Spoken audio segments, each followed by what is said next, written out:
ನಮಃ ಶಿವಾಯ. ನಮ್ಮ ಚಾನೆಲ್ ವಿಡಿಯೋಗಳ ಹೆಚ್ಚಿನ ಮಾಹಿತಿಗಾಗಿ ಸಬ್ಸ್ಕ್ರೈಬ್ ಬಟನ್ಗೆ ಕ್ಲಿಕ್ ಮಾಡಿ ನಮ್ಮ ಚಾನೆಲ್ಗೆ ಸಬ್ಸ್ಕ್ರೈಬ್ ಮಾಡಿ. ಈ ವಿಡಿಯೋ ಇಷ್ಟವಾದಲ್ಲಿ ಲೈಕ್ ಮಾಡಿ, ಶೇರ್ ಮಾಡಿ ಹಾಗೂ ಕಮೆಂಟ್ ಮಾಡಿ. ವಾಣಿ ಡೇಟು 1-3-2026 ಪ್ರಾತಃ ಮುರಳಿ. ಓಂ ಶಾಂತಿ. ಅವ್ಯಕ್ತ ಬಾಪ್ ದಾದಾ. ರಿವೈಸ್ಡ್ ವಾಣಿ ಡೇಟು 9-3-2020. ಪರಮಾತ್ಮನ ಸಂಘದ ರಂಗಿನ ಮತ್ತು ಕಂಬೈನ್ಡ್ ಸ್ವರೂಪದ ಯಥಾರ್ಥ ಹೋಲಿಯನ್ನು ಆಚರಿಸಿ. ಈ ದಿನ ಪವಿತ್ರ ಹೋಲಿಯೆಸ್ಟ್ ತಂದೆ ತನ್ನ ಪವಿತ್ರ ಹೋಲಿ ಮಕ್ಕಳ ಜೊತೆ ಹೋಲಿಯನ್ನು ಆಚರಣೆ ಮಾಡಲು ಬಂದಿದ್ದಾರೆ. ಎಲ್ಲ ಮಕ್ಕಳು ಹೋಲಿ ಮಕ್ಕಳಾಗಿದ್ದಾರೆ. ತಾವೆಲ್ಲರೂ ಸಹ ಹೋಲಿಯನ್ನು ಆಚರಣೆ ಮಾಡಲು ಬಂದಿದ್ದೀರಿ. ಯೋಚನೆ ಮಾಡಿ, ತಾವು ಪವಿತ್ರ ಆತ್ಮಗಳ ಮೇಲೆ ಎಂತಹ ಬಣ್ಣ ಹಾಕಲಾಗಿದೆ, ಯಾವುದರಿಂದ ಹೋಲಿ ಅಂದರೆ ಪವಿತ್ರ ಆಗಿ ಬಿಟ್ಟಿದ್ದೀರಿ. ಬಣ್ಣವಂತೂ ಅನೇಕ ಪ್ರಕಾರವಾಗಿರುತ್ತದೆ, ಆದರೆ ತಮ್ಮ ಮೇಲೆ ಎಂತಹ ಬಣ್ಣ ಹಾಕಲಾಗಿದೆ, ಎಲ್ಲದಕ್ಕಿಂತ ಶ್ರೇಷ್ಠ ಬಣ್ಣ ಯಾವುದು, ಯಾವುದರಿಂದ ತಾವು ಪವಿತ್ರರಾಗಿ ಬಿಟ್ಟಿದ್ದೀರಿ. ಎಲ್ಲದಕ್ಕಿಂತ ಅತಿ ದೊಡ್ಡ ಬಣ್ಣ ಪರಮಾತ್ಮನ ಸಂಘದ ಬಣ್ಣವಾಗಿದೆ. ಅಂದಾಗ ಪರಮಾತ್ಮನ ಸಂಘದ ಬಣ್ಣದಿಂದ ಸಹಜವಾಗಿ ಪವಿತ್ರ ಹೋಲಿ ಆಗಿಬಿಟ್ಟಿದ್ದರೆ, ಏಕೆಂದರೆ ಪರಮಾತ್ಮನ ಸಂಘ ಅವಿನಾಶಿ ಸಂಘದ ಬಣ್ಣವಾಗಿದೆ. ಮತ್ತು ಬಣ್ಣ ಅಂತೂ ಸ್ವಲ್ಪ ಸಮಯಕ್ಕಾಗಿ ಇರುತ್ತದೆ, ಆದರೆ ಪರಮಾತ್ಮನ ಸಂಘದ ಬಣ್ಣದಿಂದ ಸಹಜವಾಗಿಯೇ ಹೋಲಿ ಅರ್ಥಾತ್ ಪವಿತ್ರರಾಗಿ ಬಿಟ್ಟಿದ್ದೀರಿ.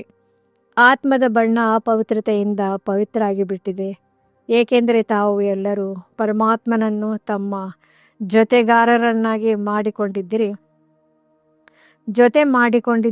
ಆದ್ದರಿಂದ ಕಂಬೈಂಡ್ ಆಗಿ ಬಿಟ್ಟಿದ್ದೀರಿ. ಈ ಕಂಬೈಂಡ್ ಸ್ವರೂಪ ಪ್ರಿಯ ಅನಿಸುತ್ತದೆ ಅಲ್ಲವೇ? ಈ ಕಂಬೈಂಡ್ ರೂಪ ಎಂದೂ ಬೇರೆ ಆಗಲು ಸಾಧ್ಯವಿಲ್ಲ. ಅನುಭವ ಇದೆ ಅಲ್ಲವೇ? ಸದಾ ಕಂಬೈಂಡ್ ಆಗಿರುತ್ತೀರಲ್ಲವೇ? ಒಂಟಿ ಆಗುವುದಿಲ್ಲ. ಮಾಯೆ ಒಂಟಿಯನ್ನಾಗಿ ಮಾಡಲು ಪ್ರಯತ್ನ ಮಾಡುತ್ತದೆ. ಆದರೆ ಯಾರು ಸದಾ ಕಂಬೈಂಡ್ ಆಗಿರುತ್ತಾರೆ ಅವರು ಎಂದೂ ಬೇರೆ ಆಗಲು ಸಾಧ್ಯವಿಲ್ಲ. ಏಕೆಂದರೆ ಮಾಯೆ ತಂದೆಯಿಂದ ಬಿಡಿಸಿ ನಂತರ ಹಳೆಯ ಸಂಸ್ಕಾರವನ್ನು ಇಮರ್ಜ್ ಮಾಡುತ್ತದೆ ಮತ್ತು ಹಳೆಯ ಸಂಸ್ಕಾರ ಸಮಾವೇಶ ಅಂದರೆ ಇಮರ್ಜ್ ಆದಾಗ ಶುದ್ಧ ಸಂಸ್ಕಾರ ಇಲ್ಲದ ಹಾಗೆ ಅಂದರೆ ಮರ್ಜ್ ಆಗಿಬಿಡುತ್ತದೆ. ಹುಡುಗಾಟಿಕೆ ಹಾಗೂ ಆಲಸ್ಯ ಹಳೆಯ ಸಂಸ್ಕಾರ ಆಗಿದೆ. ಇದು ಭಿನ್ನ ಭಿನ್ನ ರೂಪದಲ್ಲಿ ಇಮರ್ಜ್ ಆಗುವುದರಿಂದ ಕಂಬೈಂಡ್ ರೂಪ ಬೇರೆ ಆಗಿಬಿಡುತ್ತದೆ. ಅಂದಾಗ ಪ್ರತಿಯೊಬ್ಬರೂ ಸದಾ ಕಂಬೈಂಡ್ ಆಗಿರುತ್ತೇನೆಯೇ ಅಥವಾ ಕೆಲವೊಮ್ಮೆ ಒಂಟಿಯಾಗಿಯೂ ಇರುತ್ತೇನೆಯೇ ಎಂದು ಪರಿಶೀಲನೆ ಮಾಡಿಕೊಳ್ಳಿ. ಮಾಯೆ ಅನೇಕ ಸ್ವರೂಪಗಳನ್ನಂತೂ ತಿಳಿದುಕೊಂಡು ಬಿಟ್ಟಿದ್ದಿರಲ್ಲವೇ? ಮಾಯೆ ಚತುರತೆಯಿಂದ ತನ್ನ ಬಣ್ಣವನ್ನು ಹಾಕಿಬಿಡುತ್ತದೆ. ಕಂಬೈಂಡ್ ರೂಪದಿಂದ ಬೇರೆ ಆಗುವುದು ಅರ್ಥಾತ್ ಮಾಯೆಯ ಬಣ್ಣವನ್ನು ಹಾಕಿಕೊಳ್ಳುವುದು. ಈ ಹುಡುಗಾಟಿಕೆ ಹಾಗೂ ಆಲಸ್ಯ ಬಹಳ ಭಿನ್ನ ಭಿನ್ನ ರೂಪದಲ್ಲಿ ಬರುತ್ತದೆ. ಅದನ್ನು ಗುರುತಿಸುವುದಕ್ಕಾಗಿ ಮಾಯೆಯು ತನ್ನ ಕಡೆ ಆಕರ್ಷಣೆ ಮಾಡಿಬಿಡುತ್ತದೆ. ಈ ಹುಡುಗಾಟಿಕೆ ಹಾಗೂ ಆಲಸ್ಯ ರಾವಣನ ಖಜಾನೆ ಆಗಿದೆ, ತಂದೆಯ ಖಜಾನೆ ಅಲ್ಲ. ಮತ್ತು ಮಕ್ಕಳು ಸಹ ರಾವಣನ ಖಜಾನೆಯನ್ನು ಬಹಳ ನಶೆಯಿಂದ ನಾನು ಬಯಸುವುದಿಲ್ಲ, ಆದರೆ ನನ್ನ ಸಂಸ್ಕಾರ ಎಂದು ಹೇಳಿಬಿಡುತ್ತಾರೆ. ಸಂಸ್ಕಾರ ನನ್ನದು ಎಂದು ಹೇಳಲು ತೊಡಗುತ್ತಾರೆ. ಇದು ಪರಮಾತ್ಮನ ಖಜಾನೆ ಆಗಿದೆಯೇ? ಅದನ್ನು ನನ್ನ ಸಂಸ್ಕಾರ ಎಂದು ಹೇಳುವುದು ಯೋಚನೆ ಮಾಡಿ ಸರಿಯೇನು? ನನ್ನದು ಮಾಡಿಕೊಂಡು ಬಿಡುವುದು ಇದು ಮಾಯೆ ಚತುರತೆ ಆಗಿದೆ. ತಂದೆಯ ಖಜಾನೆ ಪ್ರಿಯವಾಗಿದೆಯೋ ಅಥವಾ ಮಾಯೆಯ ಖಜಾನೆ ಪ್ರಿಯವಾಗಿದೆಯೋ? ಸಹಜವಾಗಿ ಮಕ್ಕಳು ತಾನು ತಪ್ಪಿಸಿಕೊಳ್ಳಲು ನನ್ನ ಸಂಸ್ಕಾರ ಬಯಸುವುದಿಲ್ಲ ಎಂದು ಹೇಳಿಬಿಡುತ್ತಾರೆ. ಅಂದಮೇಲೆ ಯೋಚನೆ ಮಾಡಿ, ಇದು ನನ್ನದೇನು? ರಾವಣನ ಖಜಾನೆಯನ್ನು ತನ್ನದನ್ನಾಗಿ ಮಾಡಿಕೊಳ್ಳುವುದರಿಂದ ನಿಧಾನಕ್ಕೆ ಶುಭ ಸಂಸ್ಕಾರ ಏನಿದೆ ಅದು ಸಮಾಪ್ತಿ ಆಗಿಬಿಡುತ್ತದೆ ಎಂದು ತಂದೆ ಹೇಳುತ್ತಾರೆ. ಪರಮಾತ್ಮನ ಸಂಘದ ಬಣ್ಣ ಕಡಿಮೆ ಆಗಿಬಿಡುತ್ತದೆ ಮತ್ತು ಮಾಯೆಯ ಬಣ್ಣ ಇಮರ್ಜ್ ಆಗಿಬಿಡುತ್ತದೆ. ಹಾಗಾದರೆ ನಡೆಯುತ್ತಾ ಯಾವ ಬಣ್ಣದ ಪ್ರಭಾವ ಏರಿದೆ ಎಂದು ತಮ್ಮನ್ನು ತಾವೇ ಪರಿಶೀಲನೆ ಮಾಡಿಕೊಳ್ಳಬೇಕು. ಮನುಷ್ಯರು ಸಹ ಹೋಲಿ ಹಬ್ಬಕ್ಕೆ ಏನು ಮಾಡುತ್ತಾರೆ? ಮೊದಲು ಕೆಟ್ಟದ್ದನ್ನು ಸುಡುತ್ತಾರೆ, ನಂತರ ಬಣ್ಣ ಹಾಕಿಕೊಳ್ಳುತ್ತಾ ಆಚರಣೆ ಮಾಡುತ್ತಾರೆ. ಅಂದಾಗ ತಮ್ಮ ಮೇಲೆ ಬಾಬ್ದಾದರವರು ಸಂಘದ ಬಣ್ಣವಂತೂ ಹಾಕಿದ್ದಾರೆ, ಆದರೆ ಜೊತೆಯಲ್ಲಿ ಜ್ಞಾನದ ಬಣ್ಣ, ಶಕ್ತಿಗಳ ಬಣ್ಣ, ಗುಣಗಳ ಬಣ್ಣವನ್ನು ಅವರು ಹಾಕುತ್ತಿರುತ್ತಾರೆ. ಎಲ್ಲರ ಮೇಲೆ ಈ ಆತ್ಮಿಕ ಬಣ್ಣದ ಪ್ರಭಾವ ಏರಿದೆ ಅಲ್ಲವೇ? ಏರಿದೆ, ಕೈ ಎತ್ತಿ. ಆತ್ಮಿಕ ಬಣ್ಣ ಏರಿದೆ ಅಲ್ಲವೇ? ಇಳಿಸಿಕೊಳ್ಳುವರು ಅಲ್ಲ ತಾನೇ? ಯಾರ ಮೇಲೆ ಆತ್ಮಿಕ ಬಣ್ಣದ ಪ್ರಭಾವ ಏರಿದೆ, ಅವಿನಾಶಿ ಬಣ್ಣ ಏರಿದೆ, ಅವರ ಮೇಲೆ ಬೇರೆ ಯಾವುದೇ ಬಣ್ಣ ಪ್ರಭಾವ ಆಗಲು ಸಾಧ್ಯವಿಲ್ಲ. ಈ ಬಣ್ಣದಿಂದ ಎಷ್ಟು ಪವಿತ್ರ ಹೋಲಿ ಆಗಿ ಬಿಟ್ಟಿದ್ದೀರಿ. ಪೂರ್ತಿ ಕಲ್ಪದಲ್ಲಿ ತಮ್ಮ ಹಾಗೆ ಪವಿತ್ರ ಹೋಲಿ ಆಗಲು ಸಾಧ್ಯವಾಗದಷ್ಟು ಹೋಲಿ ಆಗಿ ಬಿಟ್ಟಿದ್ದೀರಿ. ತಮ್ಮ ಪವಿತ್ರತೆ ಪ್ರಭುವಿನ ಸಂಘದ ಬಣ್ಣವಾಗಿದೆ. ಪರಮಾತ್ಮನ ಜೊತೆ ಕಂಬೈಂಡ್ ಆಗಿರುವ ಅನುಭವ ಎಲ್ಲದಕ್ಕಿಂತ ಭಿನ್ನ ಹಾಗೂ ಪ್ರಿಯವಾಗಿದೆ. ಮತ್ತು ಯಾರೆಲ್ಲ ಪವಿತ್ರರಾಗುತ್ತಾರೆ ಅವರ ಶರೀರ ಪವಿತ್ರ ಆಗುವುದಿಲ್ಲ, ಆತ್ಮ ಪವಿತ್ರ ಆಗುತ್ತದೆ. ಆದರೆ ತಾವು ಈ ರೀತಿ ಪವಿತ್ರರಾಗುತ್ತೀರಿ, ಯಾವುದರಿಂದ ತಮ್ಮ ಶರೀರ ಹಾಗೂ ಆತ್ಮ ಪವಿತ್ರವಾಗಿರುತ್ತದೆ. ಮತ್ತು ಪವಿತ್ರತೆಗೆ ಸುಖ, ಶಾಂತಿ, ಪ್ರೇಮ, ಆನಂದದ ಜನನಿ ಎಂದು ಹೇಳಲಾಗುತ್ತದೆ. ಎಲ್ಲಿ ಪವಿತ್ರತೆ ಇರುತ್ತದೆ ಅಲ್ಲಿ ಸುಖ, ಶಾಂತಿ ಜೊತೆಯಲ್ಲಿ ಇದ್ದೇ ಇರುತ್ತದೆ. ಏಕೆಂದರೆ ಎಲ್ಲಿ ಜನನಿ ತಾಯಿ ಇರುತ್ತಾರೋ ಅಲ್ಲಿ ಮಕ್ಕಳು ಇರುತ್ತಾರೆ. ಏಕೆಂದರೆ ತಂದೆ ಬಂದು ತಮ್ಮನ್ನು ಈ ರೀತಿ ಪವಿತ್ರರನ್ನಾಗಿ ಹೋಲಿ ಮಾಡುತ್ತಾರೆ. ಯಾವುದರಿಂದ ತಮ್ಮ ಜಡಚಿತ್ರಗಳು ಕಲಿಯುಗದ ಕೊನೆಯಲ್ಲೂ ಸಹ ತಾವು ತಮ್ಮ ಚಿತ್ರಗಳನ್ನು ನೋಡುತ್ತೀರಿ. ಎಷ್ಟು ವಿಧಿಪೂರ್ವಕವಾಗಿ ಆ ಚಿತ್ರಗಳಿಗೆ ಪೂಜೆ ಮಾಡಲಾಗುತ್ತದೆ. ಇದು ಪವಿತ್ರತೆಯ ವಿಶೇಷತೆಯಾಗಿದೆ. ಮತ್ತು ಎಷ್ಟೇ ಮಹಾನ್ ಆತ್ಮಗಳಾಗಲಿ, ಧರ್ಮಾತ್ಮರು, ಪವಿತ್ರರಾಗಲಿ, ಆದರೆ ಯಾರದೂ ಮಂದಿರ ಆಗುವುದಿಲ್ಲ. ಈ ರೀತಿ ವಿಧಿಪೂರ್ವಕವಾಗಿ ಯಾರಿಗೂ ಪೂಜೆ ಆಗುವುದಿಲ್ಲ. ಮತ್ತು ಕೊನೆಯ ಜನ್ಮದವರೆಗೆ ತಮ್ಮ ಚಿತ್ರಗಳು ಆಶೀರ್ವಾದ ಕೊಡುತ್ತಿರುತ್ತವೆ. ಸ್ವಲ್ಪ ಸಮಯದ ಸುಖ ಶಾಂತಿಯನ್ನು ಅನುಭವ ಮಾಡಿಸುತ್ತದೆ. ಅಂದಾಗ ತಮ್ಮ ಹೋಲಿ ಹಾಗೂ ಪ್ರಪಂಚದವರ ಹೋಲಿಗೆ ಎಷ್ಟು ಅಂತರ ಇದೆ. ಭಲೆ ಮನೋರಂಜನೆಗಾಗಿ ತಾವು ಸಹ ಸ್ವಲ್ಪ ಆಚರಣೆ ಮಾಡುತ್ತೀರಿ, ಆದರೆ ಪರಮಾತ್ಮನ ಸಂಘದ ಬಣ್ಣ ಹಾಗೂ ಕಂಬೈಂಡ್ ಸ್ವರೂಪದ ಯಥಾರ್ಥ ಹೋಲಿಯನ್ನು ತಾವು ಆಚರಣೆ ಮಾಡುತ್ತೀರಿ. ಹೋಲಿಯನ್ನು ಮನುಷ್ಯರು ಸಹ ಭಿನ್ನ ಭಿನ್ನ ರೂಪದಲ್ಲಿ ಆಚರಣೆ ಮಾಡುತ್ತಾರೆ. ಹೇಗೆ ತಮಗೆ ಗೊತ್ತಿದೆ, ಹೋಲಿ ಶಬ್ದದ ರಹಸ್ಯವೂ ಸಹ ಇದೆ. ಯಾವುದನ್ನು ತಾವೇ ತಿಳಿದುಕೊಂಡಿದ್ದೀರಿ ತಾವೇ ಆಚರಣೆ ಮಾಡುತ್ತೀರಿ. ಹೋಲಿಯ ಅರ್ಥವೇ ಕಳೆದು ಹೋಗಿದೆ. ಹೋಲಿ ಕಳೆದು ಹೋಗಿರುವುದು ಕಳೆದು ಹೋಗಿದೆ. ಅಂದಾಗ ತಾವೆಲ್ಲರೂ ಹಳೆಯ ಜೀವನ, ಹಳೆಯ ಮಾತುಗಳು, ಹಳೆಯ ಸಂಸ್ಕಾರ, ಹಳೆಯ ವ್ಯರ್ಥ ಸಂಕಲ್ಪವನ್ನು ಹೋಲಿ ಅಂದರೆ ಕಳೆದು ಬಿಟ್ಟಿದ್ದೀರಲ್ಲವೇ? ಕಳೆದು ಹೋಗಿರುವುದನ್ನು ಕಳೆಯುವುದು ಅರ್ಥಾತ್ ಹೋಲಿ ಮಾಡುವುದು. ಈ ರೀತಿ ಮಾಡಿದ್ದೀರಾ? ಅಥವಾ ಈಗಲೂ ಸಹ ಎಂದಾದರೂ ಹಳೆಯ ಸಂಸ್ಕಾರ ಬಂದು ಬಿಡುತ್ತದೆ? ನಮ್ಮ ಜನ್ಮವೇ ಹೊಸದೆಂದಾಗ ತಾವೆಲ್ಲರೂ ಮರುಜೀವ ಆಗಿದ್ದೀರಲ್ಲವೇ? ಆಗಿದ್ದೀರಾ? ಮರುಜೀವ ಆಗಿದ್ದೀರಾ? ಕೈ ಎತ್ತಿ. ಒಳ್ಳೆಯದು. ಹೊಸ ಜನ್ಮ ಆಗಿಬಿಟ್ಟಿದೆ ಅಂದಮೇಲೆ ಹಳೆಯ ಜನ್ಮ ಹೇಗೆ ನೆನಪಿಗೆ ಬರುತ್ತದೆ? ಹಳೆಯದು ಹಳೆಯದಾಗಿ ಬಿಟ್ಟಿದೆ. ಒಂದು ವೇಳೆ ಕಳೆದು ಹೋಗಿರುವ ಮಾತುಗಳು ಅಥವಾ ಸಂಕಲ್ಪ, ಸಂಸ್ಕಾರ ಎಮರ್ಜ್ ಆಗಿದ್ದರೆ ಏನು ಹೇಳುತ್ತಾರೆ? ಹೋಲಿ ಆಚರಣೆ ಮಾಡಿದ್ದೀರಾ? ಕಳೆದು ಹೋಗಿರುವುದನ್ನು ಮರೆತಿಲ್ಲ, ಹೋಲಿ ಮಾಡಿಲ್ಲ, ಪರಮಾತ್ಮನ ಸಂಘದ ಬಣ್ಣ ಚೆನ್ನಾಗಿ ಹಾಕಿಕೊಂಡಿಲ್ಲ. ಪರಮಾತ್ಮನ ಸಂಘದ ಬಣ್ಣ ಹಾಕಿಕೊಳ್ಳುವುದು ಅರ್ಥಾತ್ ಹಳೆಯ ಜನ್ಮವನ್ನು ಮರೆಯುವುದು, ಹಳೆಯ ಮಾತುಗಳನ್ನು ಮರೆಯುವುದು. ಏಕೆಂದರೆ ಮರುಜೀವ ಆಗಿದ್ದಿರಲ್ಲವೇ? ಹೇಗೆ ಶರೀರದಿಂದ ಒಂದು ಜನ್ಮ ಬಿಟ್ಟು ಇನ್ನೊಂದು ಜನ್ಮ ಪಡೆದುಕೊಂಡಾಗ ಹಳೆಯ ಜನ್ಮ ನೆನಪು ಬರುತ್ತದೇನು? ಅಂದಾಗ ತಾವೆಲ್ಲ ಬ್ರಾಹ್ಮಣ ಜನ್ಮವನ್ನು ಧಾರಣೆ ಮಾಡುವವರಾಗಿದ್ದೀರಿ. ಅಂದಮೇಲೆ ಹಿಂದಿನ ಜನ್ಮದ ಸಂಸ್ಕಾರ ಯಾವುದಕ್ಕೆ ನನ್ನ ಸಂಸ್ಕಾರ ಎಂದು ಹೇಳುತ್ತೀರಿ? ಅದು ನಿಮ್ಮದೇನು? ನಿಮ್ಮದೇನು? ಇದು ಬ್ರಾಹ್ಮಣ ಜೀವನದ ಸಂಸ್ಕಾರವೇನು? ಕೆಲವೊಮ್ಮೆ ಹುಡುಗಾಟಿಕೆ, ಕೆಲವೊಮ್ಮೆ ರಾಯಲ್ ಆಲಸ್ಯದ್ದು ಬಹಳ ಭಿನ್ನ ಭಿನ್ನ ರೂಪಗಳಿವೆ. ಕೆಲವೊಮ್ಮೆ ಇದರ ಮೇಲೆ ಕ್ಲಾಸ್ ಮಾಡಬೇಕು. ಆಲಸ್ಯ ಎಷ್ಟು ಪ್ರಕಾರ ಇದೆ ಮತ್ತು ಎಷ್ಟು ರಾಯಲ್ ರೂಪದಲ್ಲಿ ಬರುತ್ತದೆ. ಬ್ರಾಹ್ಮಣ ಜೀವನ ಅರ್ಥಾತ್ ಹೊಸ ಜೀವನ. ಇದರಲ್ಲಿ ಹಳೆಯದು ಇರಲು ಸಾಧ್ಯವಿಲ್ಲ. ಈ ದಿನ ಹೋಲಿಯನ್ನು ಆಚರಣೆ ಮಾಡಲು ಬಂದಿದ್ದೀರಲ್ಲವೇ? ಹೋಲಿ ಅರ್ಥಾತ್ ಕಳೆದು ಹೋಗಿರುವುದನ್ನು ಮರೆಯುವುದು. ಅಂದಾಗ ಇಂದು ಹೋಲಿ ಆಚರಣೆ ಮಾಡುವುದು ಅರ್ಥಾತ್ ಹಳೆಯ ಸಂಸ್ಕಾರದ ಹೋಲಿಯನ್ನು ಸುಡುವುದು. ಸುಟ್ಟಿದ ಮೇಲೆ ಆಚರಣೆ ಮಾಡಲಾಗುತ್ತದೆ. ಈಗ ತಮ್ಮದು ಆಚರಣೆ ಮಾಡುವ ಸ್ವರೂಪವಾಗಿದೆ. ಸುಟ್ಟು ಹಾಕಿದ್ದೀರಿ, ಈಗ ಆಚರಣೆ ಮಾಡಬೇಕು. ಪ್ರಭುವಿನ ಸಂಘದ ಬಣ್ಣದ ಮಜಾ ಪಡೆದುಕೊಳ್ಳುವವರಾಗಿದ್ದೀರಿ. ಕಂಬೈಂಡ್ ಆಗಿರುವ ಅನುಭವ ಮಾಡುವವರಾಗಿದ್ದೀರಿ. ಏಕೆ? ಪವಿತ್ರ ತಂದೆ ತಮ್ಮ ಮೇಲೆ ಪವಿತ್ರರಾಗುವ ಬಣ್ಣವನ್ನು ಹಾಕಿದ್ದಾರೆ. ಇಂದು ಎಂತಹ ಹೋಲಿಯನ್ನು ಆಚರಣೆ ಮಾಡುತ್ತೀರಿ? ಇಂದು ವಿಶೇಷವಾಗಿ ಯಾವುದೇ ಹಳೆಯ ಸಂಸ್ಕಾರವನ್ನು ಬರಲು ಬಿಡಬೇಡಿ. ಈ ಹೋಲಿಯನ್ನು ಆಚರಣೆ ಮಾಡಬೇಕು. ಆಚರಣೆ ಮಾಡಲು ಸಾಧ್ಯವೇ? ಅಥವಾ ಕೆಲವೊಮ್ಮೆ ಹಳೆಯ ಸಂಸ್ಕಾರ ಬಂದು ಬಿಡುತ್ತದೆಯೇ? ನಾನು ಮಾಡಲು ಬಯಸುವುದಿಲ್ಲ, ಆದರೆ ನನ್ನ ಸಂಸ್ಕಾರ ಆಗಿದೆ ಎನ್ನುವುದು ರಾಯಲ್ ಶಬ್ದವಾಗಿದೆ. ಈ ಶಬ್ದವನ್ನು ಇಂದು ದೃಢ ಸಂಕಲ್ಪದ ವಿಧಿಯ ಮೂಲಕ ಸಮಾಪ್ತಿ ಮಾಡಿಬಿಡಿ.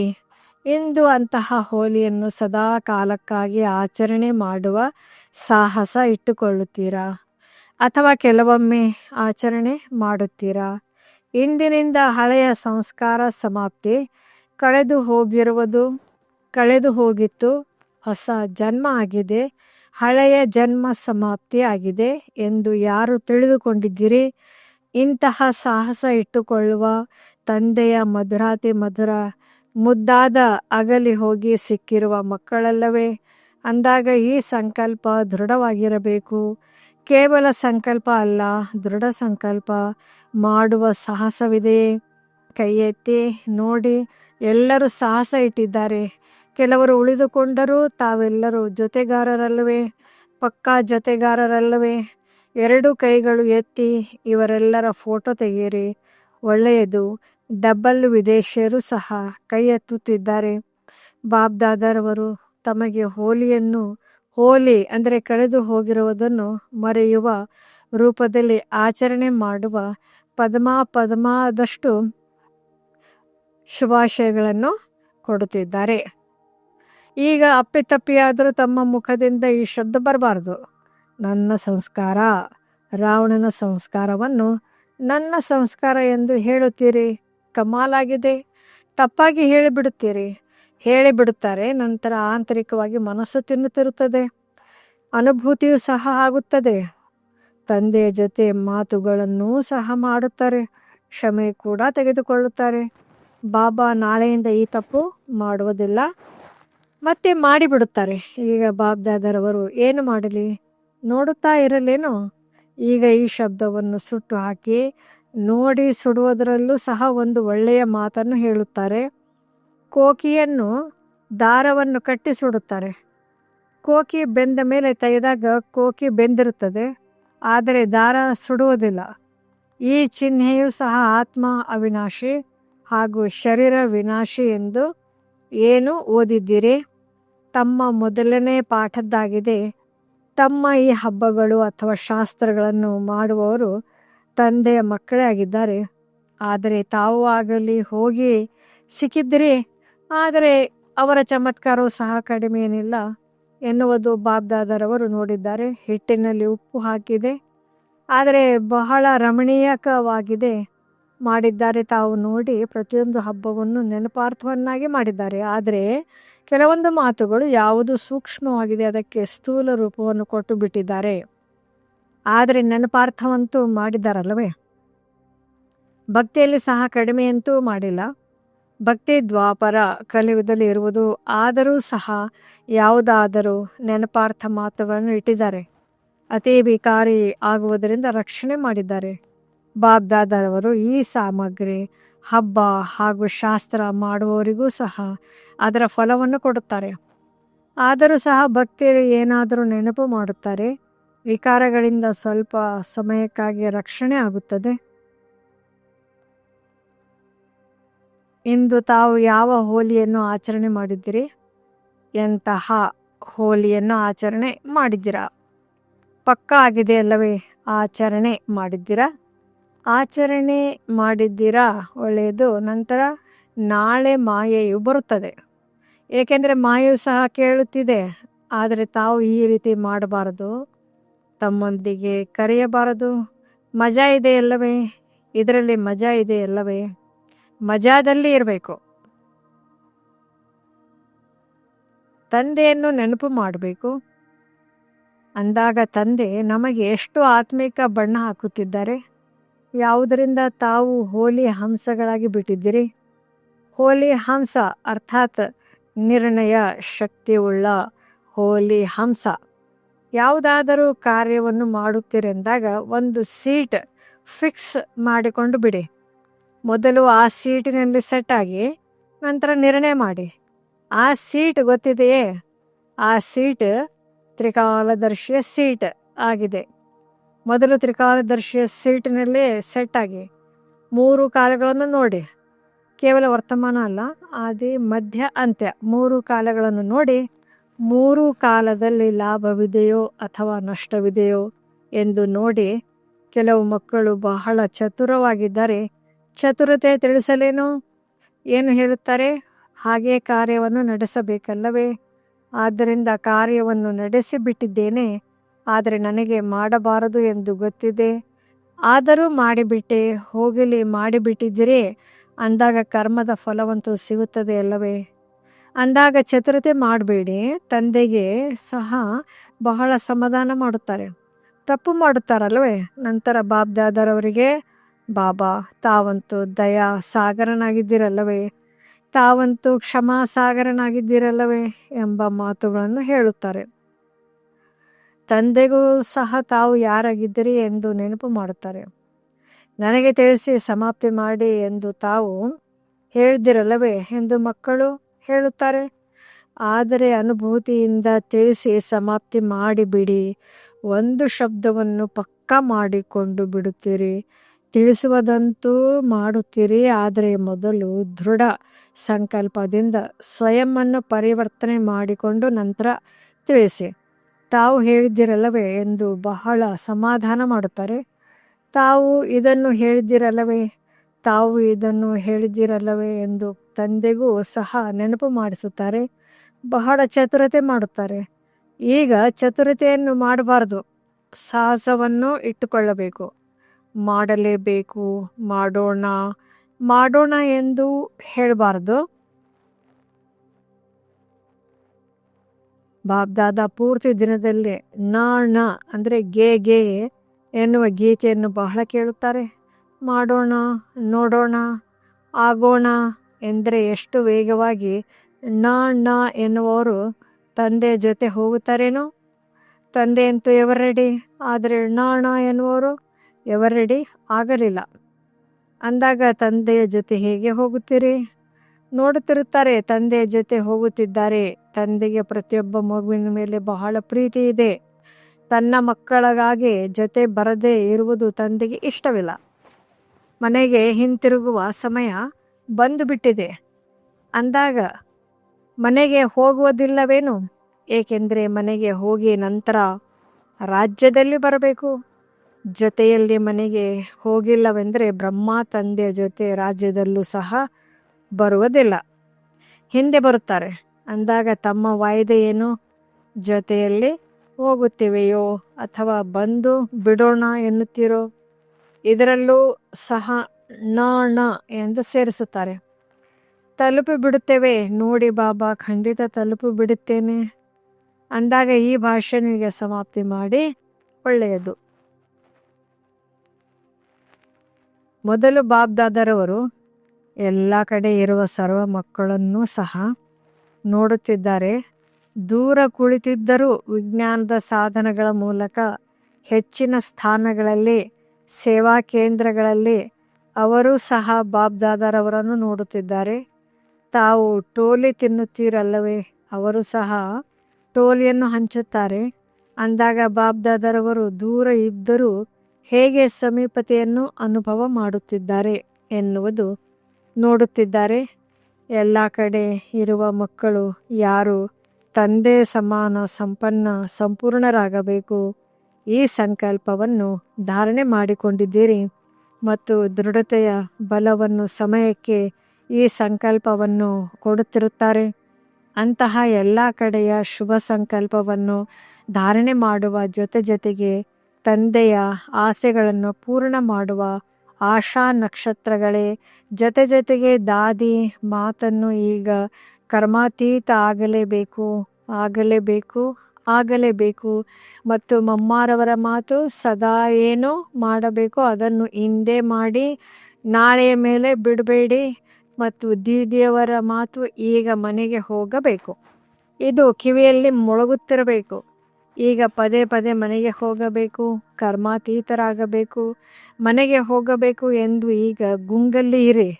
ಈ ಮಾತುಗಳನ್ನು ಪದೇ ಸ್ಮೃತಿಯಲ್ಲಿ ತೆಗೆದುಕೊಂಡು ಬರುವ ಸಮರ್ಥ ಆತ್ಮಗಳಿಗೆ ಬಾಬ್ದಾದರವರ ಹೋಲಿ ಅಂದರೆ ಪವಿತ್ರ ಮಕ್ಕಳಿಗೆ ಹೋಲಿಯ ಶುಭಾಶಯಗಳು. ಮತ್ತು ಜೊತೆಗೆ ಬಾಬ್ದಾದರವರು ಮೊದಲೇ ಮಧುಬನ ಮಿಠಾಯಿಗಿಂತ ಮೊದಲು ಮುಖ ತೆರೆಯಿರಿ ಮತ್ತು ಮಿಠಾಯಿ ತಿಂದಿದ್ದೀರಾ ಅಂದಾಗ ಎಲ್ಲರಿಗೆ ಬಹಳ ಪದ್ಮಗುಣ ಬಾಬ್ದಾದರವರ ಹಾಗೂ ಅಡ್ವಾನ್ಸ್ ಪಾರ್ಟಿಯ ಎಲ್ಲ ಮಕ್ಕಳಿಗೆ ನೆನಪು, ಪ್ರೀತಿ ಹಾಗೂ ತಂದೆಯ ನಮಸ್ತೆ.